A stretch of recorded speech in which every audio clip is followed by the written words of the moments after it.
poursuivons avec M. Alexandre Chamberlain, entrepreneur et fondateur du système Viero.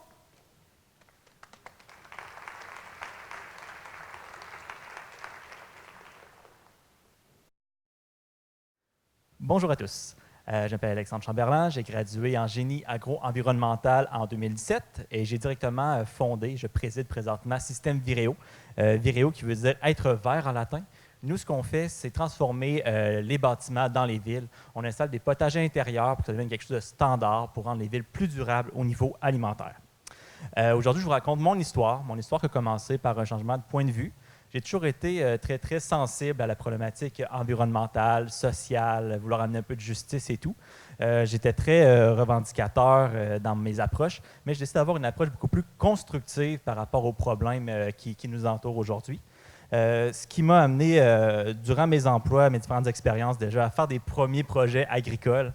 Ça, c'était un camp de jour défavorisé. Il y avait beaucoup de vandalisme et je voulais absolument faire des potagers. Donc, on a fait des potagers sur roulette qu'on rentrait la nuit et qu'on sortait le matin, 15 potagers sur roue.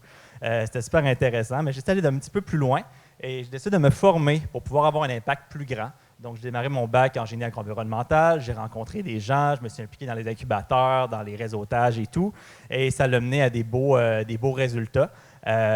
J'ai fondé une entreprise étudiante, une association étudiante qui s'appelle AgroCité.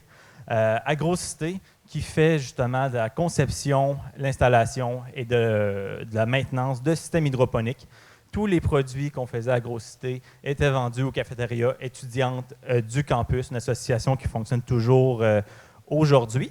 Et AgroCité, sa mission, c'est de rendre l'Université Laval en partie autonome au niveau de sa production agroalimentaire, mais aussi de former les jeunes comme moi pour devenir des futurs entrepreneurs en développement durable. Donc, avoir quelque chose de concret sur lequel travailler pour effectivement faire une différence. Et les retombées ont été super intéressantes. Il y a une cafétéria étudiante qu'on ravitaillait à 100% de ses produits maraîchers à tous les midis, au-dessus de 150 plats servis à tous les jours. Il y a différents entrepreneurs comme moi qui ont démarré des entreprises après leur bac dans ce domaine-là. On a gagné différents prix étudiants aussi au travers de ça, mais surtout un réseau fort. Dès la fin de mon bac, j'ai pu démarrer mon entreprise grâce à ce réseau-là. Et Système Vireo, c'est un peu la suite du projet étudiant, mais qu'on amène dans les villes. Donc, souvent, c'est ça, c'est les projets universitaires qui vont s'essaimer par la suite dans les villes pour avoir un impact. Donc, on continue dans cette lignée-là de faire des projets de potager intérieur, mais là, plus seulement dans l'université, mais dans les entreprises, dans les centres de personnes âgées, dans les centres communautaires. Et nos valeurs chez nous, c'est d'avoir un impact positif au niveau environnemental, mais aussi de rapprocher la nature des gens grâce à l'agriculture, reconnecter ce lien-là qu'on a tout en dedans de nous par rapport au milieu naturel pour qu'on ait des meilleures pratiques au jour le jour au niveau environnemental. Donc, nos projets, entre autres, on fait des projets directement dans les bureaux, dans les milieux de travail, afin de permettre aux employés d'être plus heureux, d'avoir des meilleures pauses, de mieux manger le midi. Différents projets aussi avec des architectes, centres de design. Souvent, les architectes veulent faire des projets en agriculture urbaine intérieure. Nous, c'est des potagers qui sont sans terre. C'est seulement de l'eau à l'intérieur. C'est des potagers connectés qui rendent ça plus simple d'utilisation pour les usagers. Donc, on permet de faire des projets intéressants avec des architectes. Et finalement, on fait aussi des projets dans le milieu scolaire. Donc là, c'est un peu au retour aux sources pour nous. Toute l'expertise qu'on a développée avec AgroCité à l'Université Laval, on l'amène dans de nouveaux milieux. Ça, c'est entre autres un projet à l'École de la découverte sur la Rive-Sud. C'est des projets qu'on veut amener sur différents niveaux, autant primaire, secondaire, cégep qu'universitaire, pour recréer un peu ce qu'on a fait avec l'université Laval et pouvoir même peut-être créer un réseau entre ces différents groupes-là scolaires pour qu'ils puissent partager qu'est-ce qu'ils vont apprendre puis développer, qu'est-ce qu'ils vont innover dans leur milieu respectif. Premièrement, pour nous, c'est un projet d'innovation pédagogique. Concrètement, moi, ça m'a permis d'appliquer ce que j'apprenais concrètement dans mes cours en génie agro-environnemental sur le terrain avec AgroCité. C'est un projet qui se veut aussi multidisciplinaire, où est-ce qu'on sort de notre domaine d'études dans notre milieu.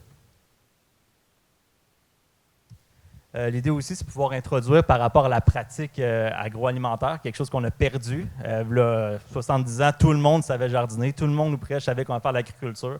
On ne le sait plus. Donc, on apprend autant à faire de l'hydroponie qu'à faire pousser des feuillus, des fines herbes, des fruits de différentes manières. C'est aussi quelque chose qui a un gros potentiel au niveau de l'enrichissement scientifique. Un potager intérieur hydroponique, au niveau scientifique, il y a énormément de contenu à ce niveau-là, autant au niveau biologique, mathématique, au niveau chimique. Il y a différents tests à faire, calibrer le pH, faire la croissance de nos plantes, gérer des cycles de récolte. Donc, tout ça, c'est des choses qui peuvent bien s'amener. C'est finalement aussi un projet entrepreneurial. On vendait nos produits, nous, aux cafétérias étudiantes, et c'est ce que les enfants font.